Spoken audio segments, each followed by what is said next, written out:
उत्तराखंड के खूबसूरत पहाड़ों में एक बार फिर हड़कंप मच गया। यह हादसा रविवार की शाम करीब 5 बजे नैनीताल जनपद के रामनगर क्षेत्र में हुआ। रामनगर का छोई क्षेत्र जो पर्यटन और साहसिक खेलों के लिए जाना जाता है, उस दिन एक बड़े हादसे का गवाह बन गया।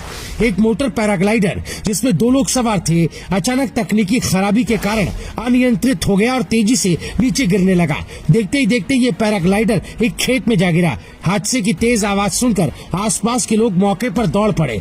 स्थानीय लोगों ने तुरंत राहत और बचाव कार्य शुरू किया, जिसके चलते पैराग्लाइडर में सवार 2 लोग सुरक्षित बच गए। गनीमत रही कि इस हादसे में कोई बड़ा नुकसान नहीं हुआ, लेकिन दोनों सवारों को हल्की चोटें आई। उन्हें तुरंत ही नजदीकी स्वास्थ्य केंद्र ले जाया गया, जहां प्राथमिक उपचार के बाद उनकी स्थिति को स्थिर बताया गया। हादसे के बाद इलाके में हड़कंप मच गया। स्थानीय लोगों का कहना है कि पैराग्लाइडर आसमान में सामान्य रूप से उड़ रहा था, लेकिन अचानक उसकी स्पीड कम हुई और वो तेजी से नीचे गिरने लगा। प्रत्यक्षदर्शियों ने बताया कि पैराग्लाइडर के खेत में गिरने से पहले वो हवा में कई बार डगमगाया, जिससे साफ था कि उसमें कोई तकनीकी खराबी आ गई थी। राहत और बचाव कार्य में जुटे लोगों ने बताया कि दोनों सवारों को समय रहते बाहर निकाल लिया गया, जिससे उनकी जान बच गई। प्रारंभिक जांच में इस हादसे की वजह मोटर पैराग्लाइडर के इंजन में तकनीकी खराबी को बताया जा रहा है। विशेषज्ञों का कहना है कि उड़ान के दौरान इंजन ने अचानक काम करना बंद कर दिया, जिसके चलते पैराग्लाइडर हवा में संतुलन खो बैठा और नीचे गिर गया।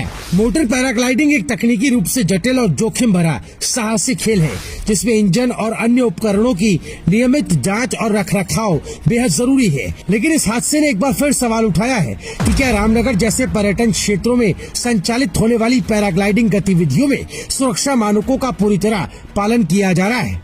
क्या उपकरणों की समय समय पर जांच की जाती है? और सबसे बड़ा सवाल, क्या पर्यटकों की सुरक्षा को प्राथमिकता दी जा रही है? रामनगर का छोई क्षेत्र उत्तराखंड में पर्यटन का एक प्रमुख केंद्र है। यहाँ हर साल हजारों पर्यटक साहसिक खेलों का आनंद लेने आते हैं, जिनमें पैराग्लाइडिंग सबसे लोकप्रिय है। छोई में कई निजी कंपनियां और संचालक पैराग्लाइडिंग की सुविधा प्रदान करते हैं, लेकिन बार बार होने वाले हादसों ने इन गतिविधियों की सुरक्षा पर ही सवाल खड़े कर दिए।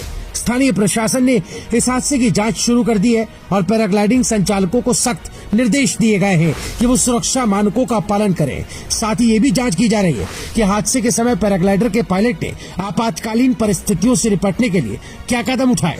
रामनगर का यह हादसा कोई अकेली घटना नहीं है। उत्तराखंड में हाल के महीनों में हवाई दुर्घटनाओं का सिलसिला थमने का नाम नहीं ले रहा। खासकर चारधाम यात्रा मार्ग पर पिछले 45 दिनों में 5 हेलीकॉप्टर हादसे हो चुके हैं, जिनमें 13 लोगों की जान जा चुकी है।